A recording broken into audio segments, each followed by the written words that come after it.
Welcome to Spotlight On, a new series produced by Accel, where we examine the technology shaping our world through conversations with the people building it. Hello, everyone, and welcome to Spotlight On. I'm Steve Laughlin, a partner at Accel, and we're here with Dylan Fox and Sarah Idelson, my partner at Accel as well. Thanks, Steve. Yeah, I'm Sarah Idelson, and Steve and I are thrilled to be here with Dylan Fox, the CEO and founder of AssemblyAI. Yeah, thanks for having me here. I'm excited to chat with you guys. So before we dive into it, let's give our listeners a little context. You started AssemblyAI in 2017. Yeah. Steve and I got involved in 2022 after leading the A and joining your board. Yep.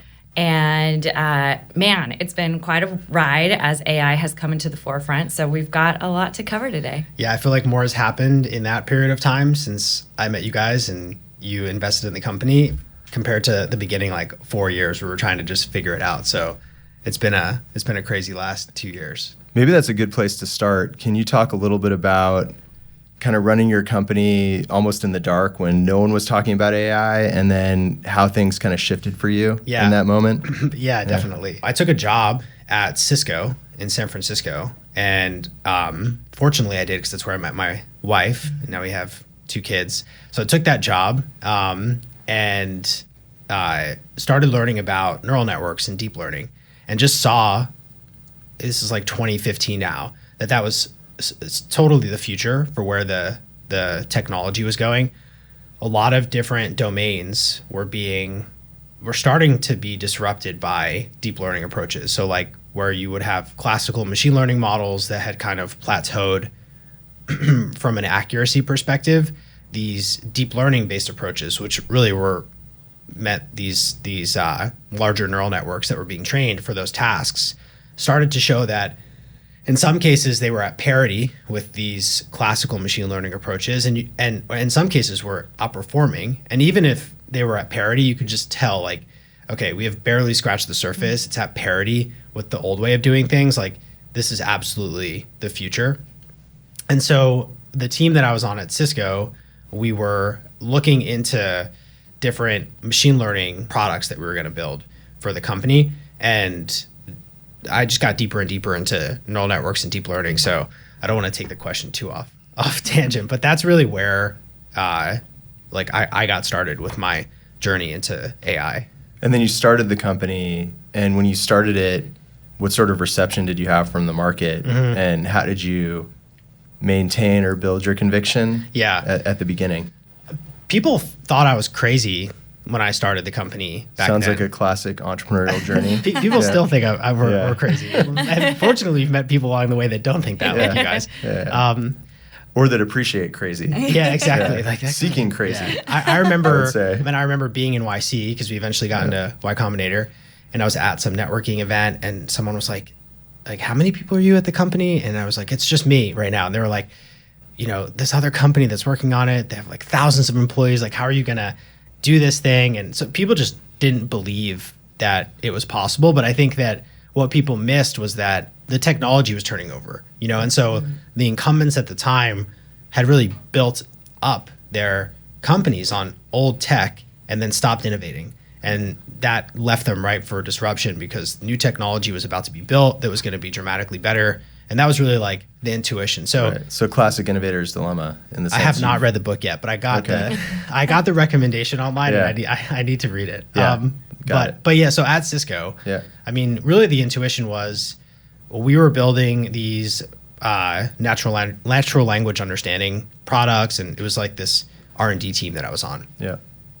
And we went out and looked to buy speech recognition software because I don't exactly remember the date, but Alexa had just launched and it's kind of taking Amazon Alexa, and it was taking the world by storm. It was such a cool product, and there was this interest by a lot of companies to build voice-powered interfaces into products. And so we were looking at that at my job. And through that process, we looked at a bunch of different companies that were selling speech recognition technology, and it was just like, as a developer, a terrible experience. One sent me a CD-ROM to try. You had to talk to like an army of salespeople just to get access to some sort of API documentation.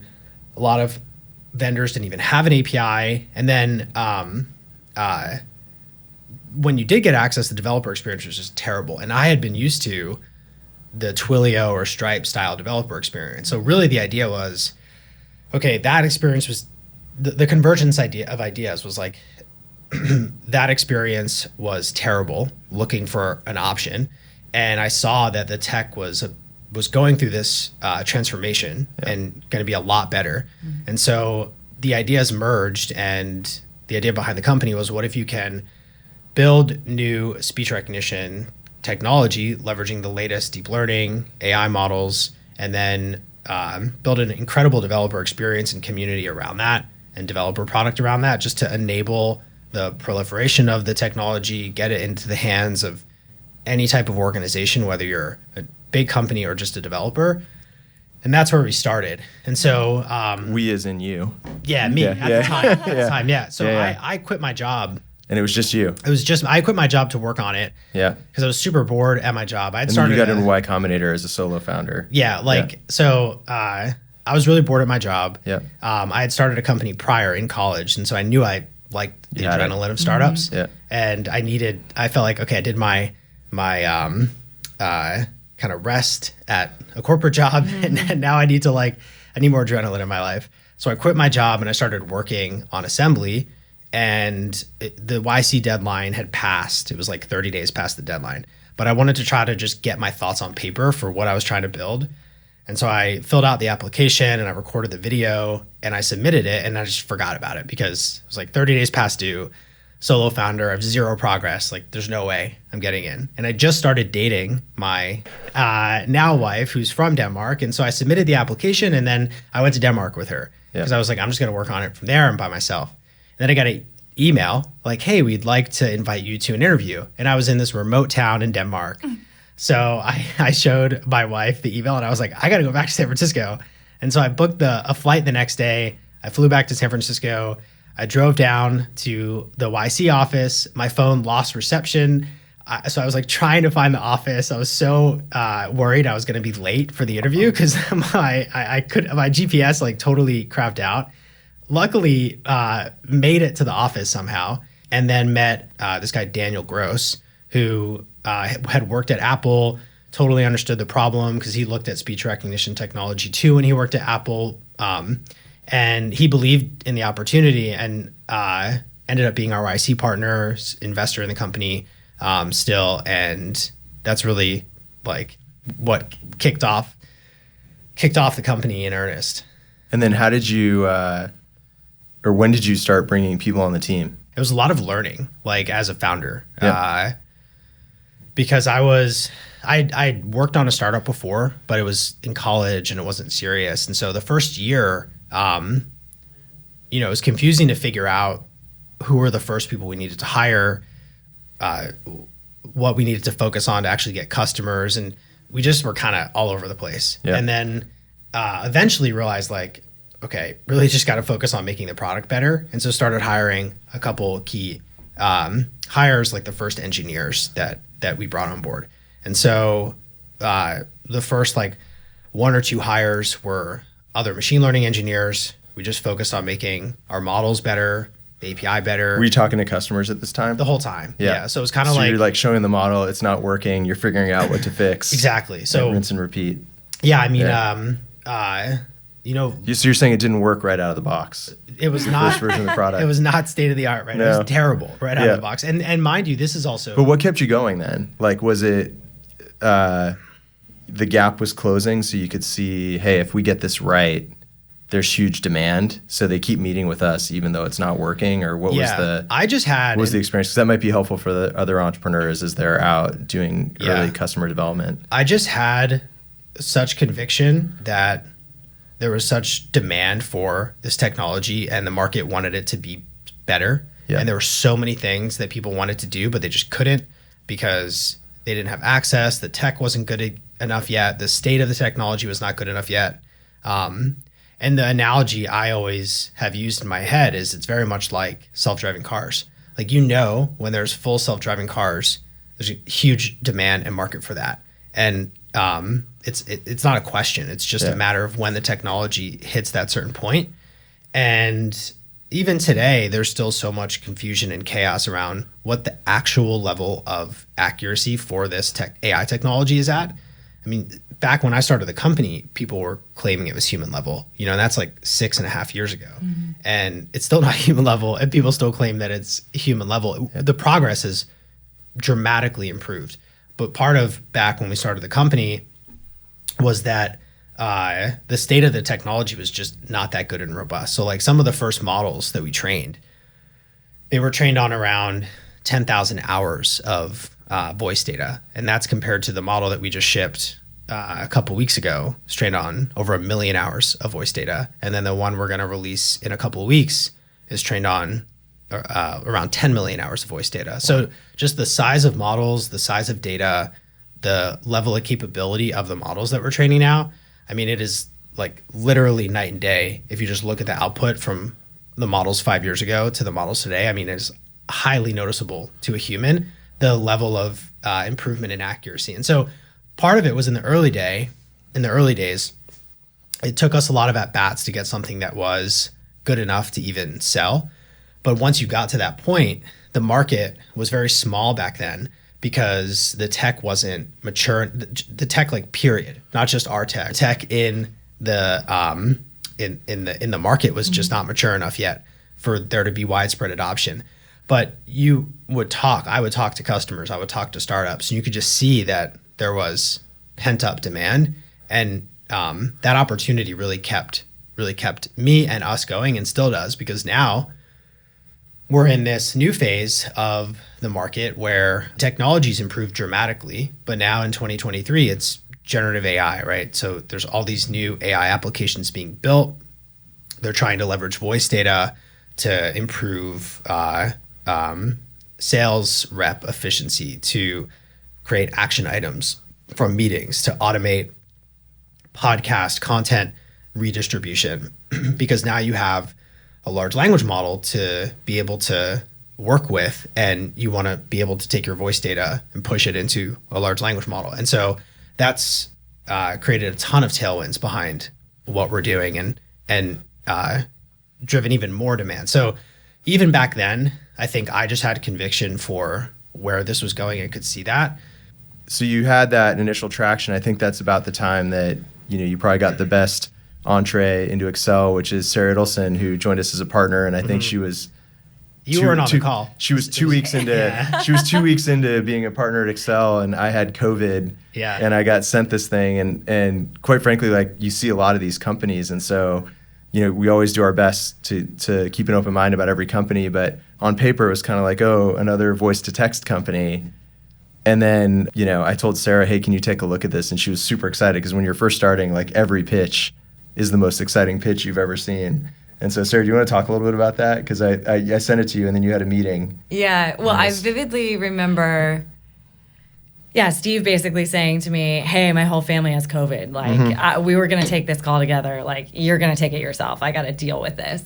And then we had this amazing first call, and you do sort of doubt yourself in your early days on the job, where you're like, am I just green, or is this really something special? When even on my side too, when you called me, you said, this is great. And I go, Sarah, everything's great when you first get started.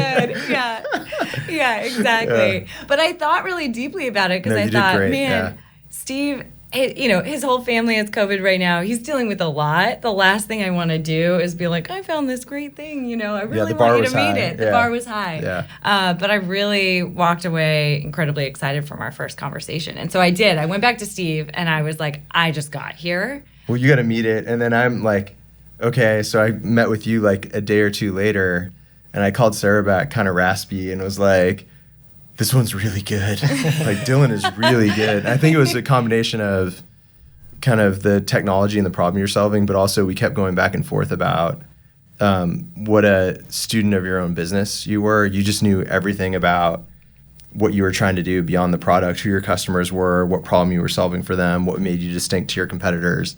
And so we basically said, we need to talk to him more. Like, so I think we talked to you every day for like, 6 to 10 days or something like that. And every time we get off the phone, we're like, we got to find something wrong with this. There is a time when you're trying to talk yourself out of it. Yes. Because you have to sort of be your own devil's advocate, or that's a role that we play for each other. And so we were having these calls saying, trying to talk each other out of it and then talking each other back into it. But I think to your point, Steve, when we met, what was really clear was it was so nascent, and yet you really had sort of conviction of, I've now spent these years getting it ready for prime time, and it's now ready. You were this very small team, and you were pretty clear on now's the time to put the foot on the gas. And so, I don't know, it may be interesting to talk about what was that turning point where you were like, it's ready now to kind of really get this out into the wild? Well, first off, thank you for sharing all that. That's great. Tell me more. That's great. So, but I do remember getting intro to you. You hadn't even publicly, changed your LinkedIn profile yet that you That's took right. the job. We hadn't so announced. I was like, who is this person that I'm about to talk to? I couldn't find any information. What a handoff to a stranger. Well, the other context too that's worth noting is it was before OpenAI was having its moment, and AI companies weren't kind of the kind of flavor of the day. There was a lot of heat around automation, vertical software, and it was in the middle of kind of this run up of IT spend that was pretty intense before all the layoffs that happened in our ecosystem. And so, an AI company at that point was non-obvious. It was an AI company. I mean, the term AI, well, I mean, it was an AI company, but the term AI was... You were called AssemblyAI, so you were not a .org. But that's a great point. But we still talked about ourselves as a deep learning company. If you used AI back then, people were like, this is probably not legit. You would say machine learning or deep learning. Intelligent software. Right. And then now, it's AI, and that's mainstream, and that's believable now, and it carries weight. So the term has kind of shifted. But to your point, I think that, I was a user of this technology for years. In my job, I remember getting the first Amazon Alexa and was just like, my mind was blown by the fact that I could sit across the room and dictate voice commands, and they were accurately recognized, and the power of that. And so I was just I loved the technology. And so I was a user of it for years before I even started building Assembly. And I worked on it in addition to being an actual user of it. Like, I was building programs with the technology. So that experience, plus the first couple of years of just trying to stick the first landing, like wandering through the forest. I remember another founder from Excel. But you never wavered from the problem. No, I think that's an important distinction for but it's like the path entrepreneurs is like if you really deeply understand the problem statement you're going after, or you were the customer for the problem that you're solving, you can kind of have confidence that you're going in the right direction. Because to your point, like, if you solve it, there's a big payout at the end.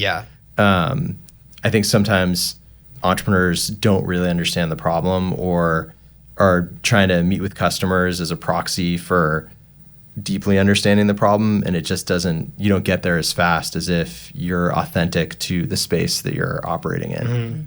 Right? Like the bar is, you would have been a customer. Right. And we're still highly critical of the product we're building. We use it all the time internally.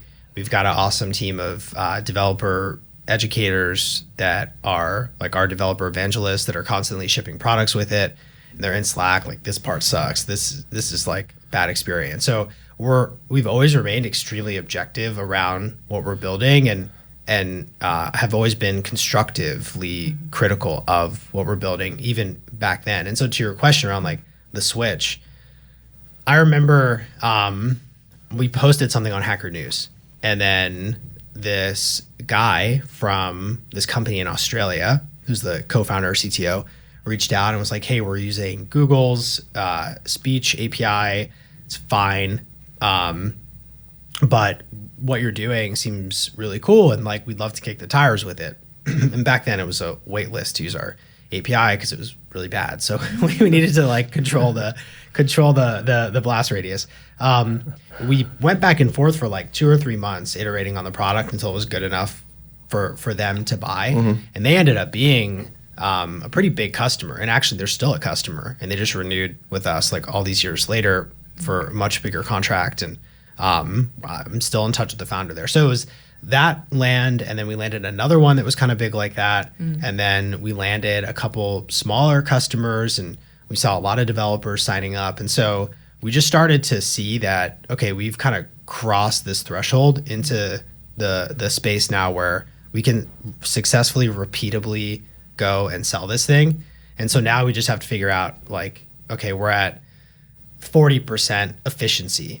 You know what I mean? Like there's all these things that are broken with how we're going to market, the product, our positioning, our website, our brand, like, but we're able to make some progress, and we're able to have customers that are like moderately happy, and we're able to demonstrate that that's repeatable. And so that started to happen. And then 18 months later, we raised the A with you guys. And so we had crossed the point where we now had like more than doubled year over year. And we showed that we had started to build up all this pipeline.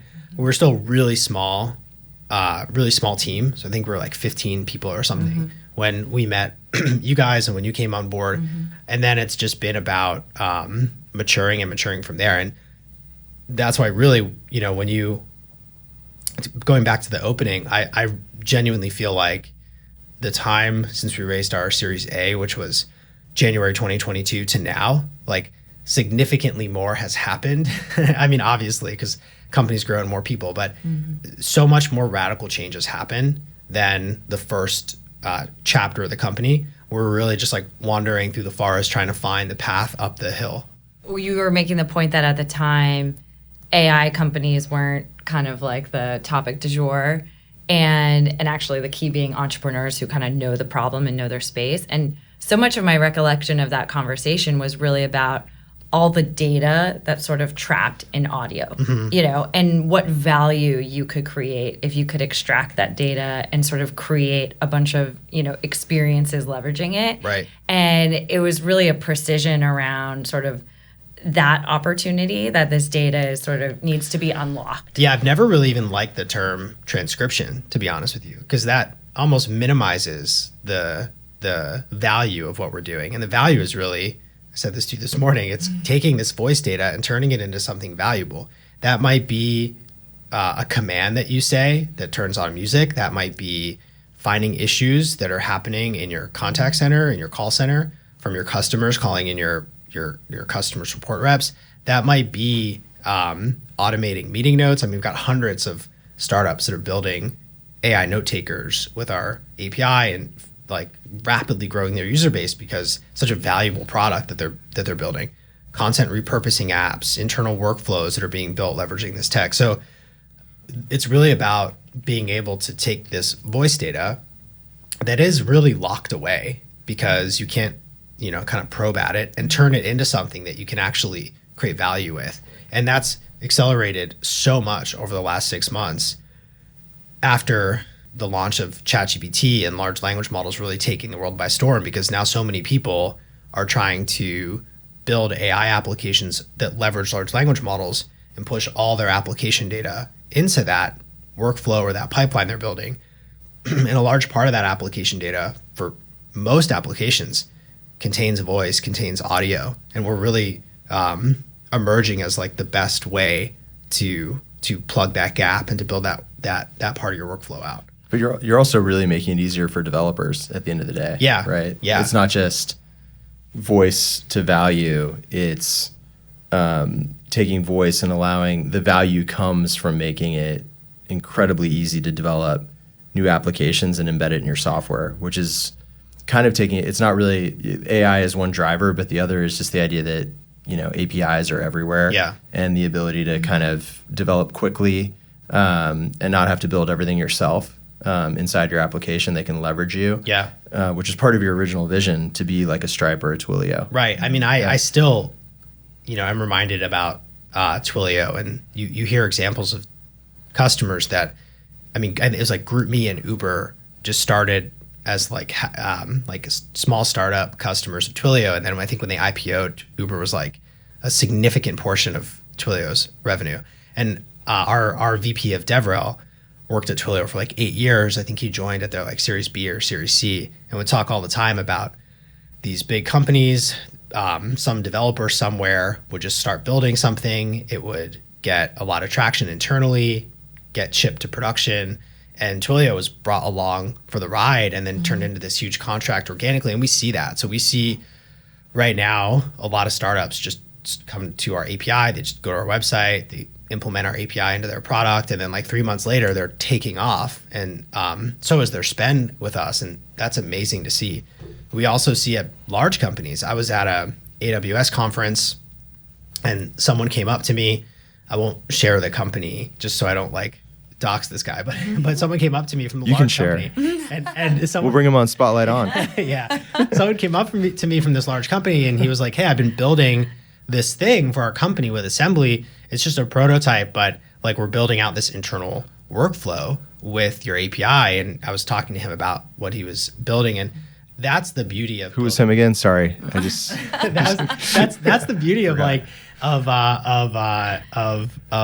building a really good developer experience. Yeah. So we really take that part of what we're building seriously. Like we want the technology to be amazing. You know, we want to create superhuman AI systems that can understand human speech, and like we believe we can do that, and not in some crazy amount of time, but in the next like 12 to 18 months. We think that the technology exists and the momentum that we've been building exists to achieve that. And we want to wrap that up in an amazing developer experience so that hackathon student or Fortune 100 can get access to what we're creating and quickly embed it into the application that they're creating, and do that without even talking to us if they don't want to. If you're the Fortune 100, our salespeople might come at you and then try to get you on a call, but you don't have to talk to them. You can just pay as you go. What has it been like during this moment where AI is exploding and you're truly one of these core, you know, you have your own models, everything, incredible amounts of data. Then you have a lot of applications being built on top and sort of delivering that, you know, last mile for a particular use case that they really understand. Like, what's been your experience at that sort of AI infrastructure layer during this explosion of new companies in the space? Yeah, it's a really good question. So on one hand, there's so much confusion and chaos out there right now. I mean, if you go on Twitter, it's like, it's chaos, right? Like to figure out what's truth and what's false. And there's a lot of like AI influencers now on Twitter and with YouTube channels. And so it's really hard to figure out like what's reality. Mm-hmm.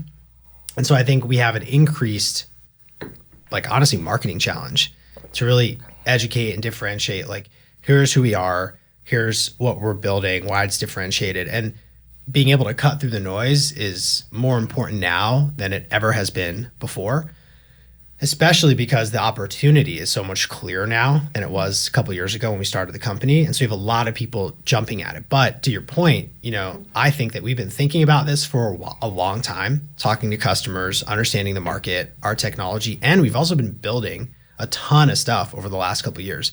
We weren't just like sitting in an office, like chatting about the opportunity. Like we're building, we're doing stuff. And that has compounded to give us the ability to move faster today. So we've got momentum behind what we're doing. And I think it's even more important now than ever before that we're able to cut through the noise and really educate, differentiate, like tell our story. And then I think the other thing is that there's genuinely new applications being built and shipped that are driving a ton of value to end users. And so I think of one of our longtime customers, CallRail. Talked to you guys about them a lot. They have this conversational AI platform for 100,000 plus small businesses across the country.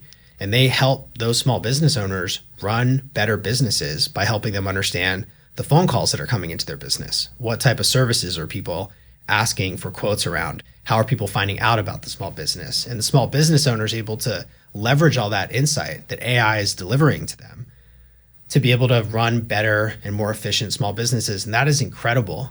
And as you extrapolate out what's happening in the broader category and how, you know, AI is an enabling technology for a bunch of different businesses, whether it's what you guys are doing to help create value from voice for a developer and embed that in their applications. We have everything that's happening in the general large language model kind of area, who wins and loses kind of going forward over the next year or 2, 3 years? Because right now we're definitely in a hype cycle, but what do you think is durable, and where do you think we're going to see disruptions going forward?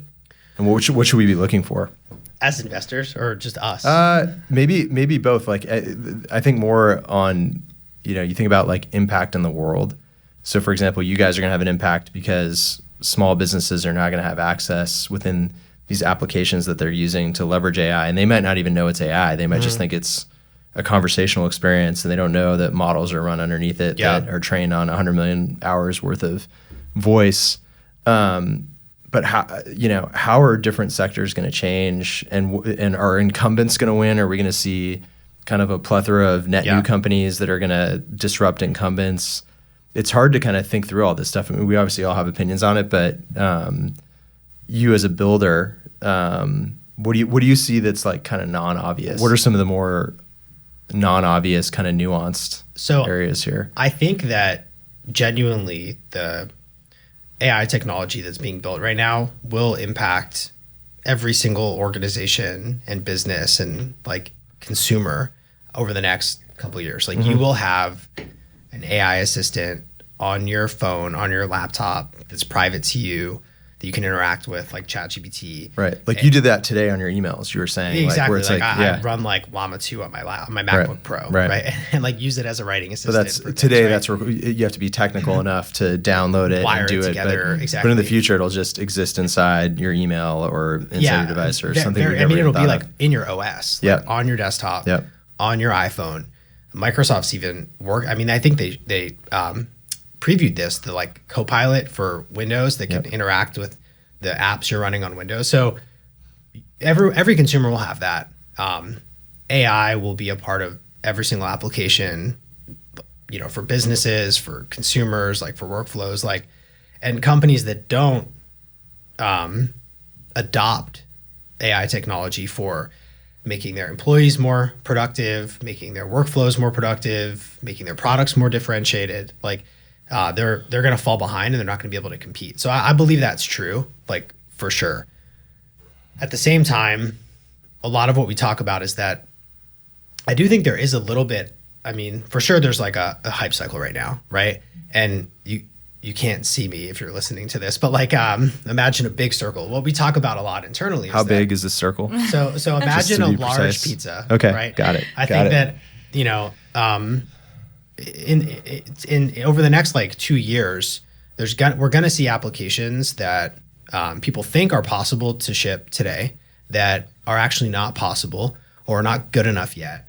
And the pizza is going to turn into like a medium-sized pizza from a market value perspective. Still like a medium pizza that didn't exist before, right? So it's like, it's great. You can eat and you can get full and like, it's amazing. Yeah. But the large pizza is going to shrink down a little bit. And I think that you really were an economist before you were an engineer. This is really good. I don't know if this is a good analogy. Pizzanomics. But by Dylan Fox. I'm thinking I like on it. the fly here. So you're doing great. I think the split that people struggle to make is like the AI hype that has happened over the last couple of years is incredible. Is justified because large language models, speech AI technology, vision technology, self-driving cars, like those things are tangible, they're real.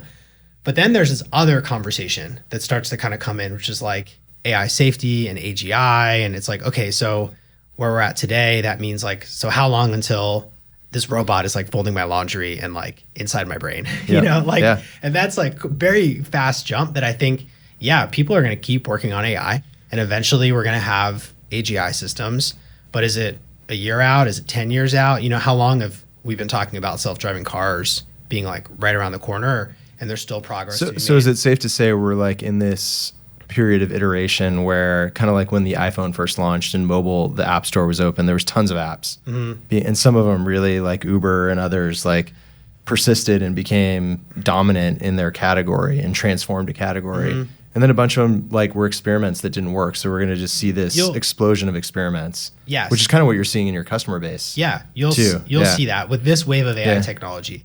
But there will need to be genuinely new AI discoveries to get us closer to AGI, right? Like when you think of planning, and I mean, you were talking to Steve, you were talking to Dominic, our VP of engineering today, and he worked at DeepMind and was telling you about conversations he was having with some leading AI researchers there around like the things that we would need to solve to be able to get closer to AGI. And I think that there's an incredible amount of smart people working on AI right now. I mean, like everyone is working on AI, so we're gonna see more breakthroughs, but there are still new discoveries that have to happen. And new discoveries, I mean, you can't put a time frame on them. You can't.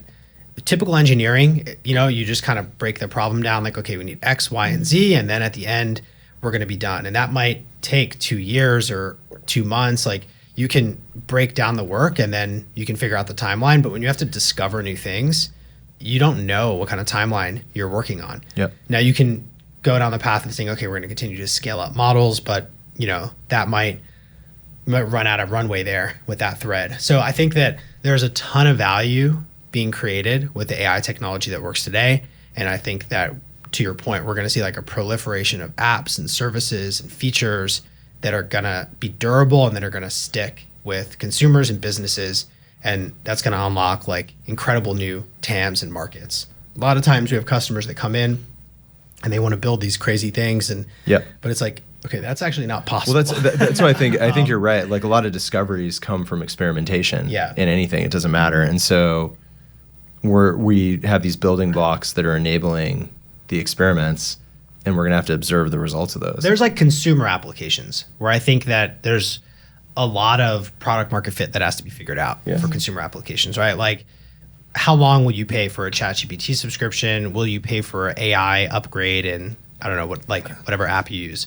But I think what you're going to see is like behind the scenes, AI is going to be integrated into like so many workflows and automation workflows. So a lot of our users and customers are automating trust and safety workflows, content moderation workflows, advertising workflows, so many BI and internal tool workflows, and they're pulling AI into those automation workflows to automate large parts of their business, to make parts of their business more efficient, to scale, to reduce costs. Like you will see AI tech like for sure implemented into so many of those types of applications because there's just such clear ROI. I mean, I think of some of our users that are building apps that suck in customer support calls, and their customers, like their end users that they sell their product to, log in and they're like, whoa, we didn't know that this problem existed with our customer base. Like we didn't know that existed before. So it's like immediate ROI. So you're going to see a lot of that happen behind the scenes. It might not be as visible to you to consumer. I think the consumer app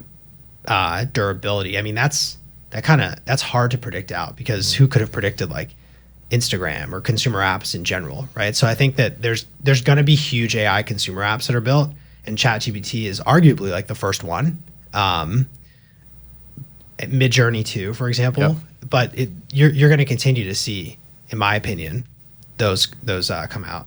Yeah, that you can't imagine. That you can't think of, because it's going to be a combination of like using the tech for something new and creative and like mashing it with a cool user experience to solve a fun or cool problem. Like, I mean, Midjourney, it's a Discord bot still, but it has millions and millions of users and paying customers, and it's unlocking this like creative kind of urge that people have. And so I think that it's going to be like creative product founders leveraging this AI technology to build these new consumer experiences that it's hard to predict.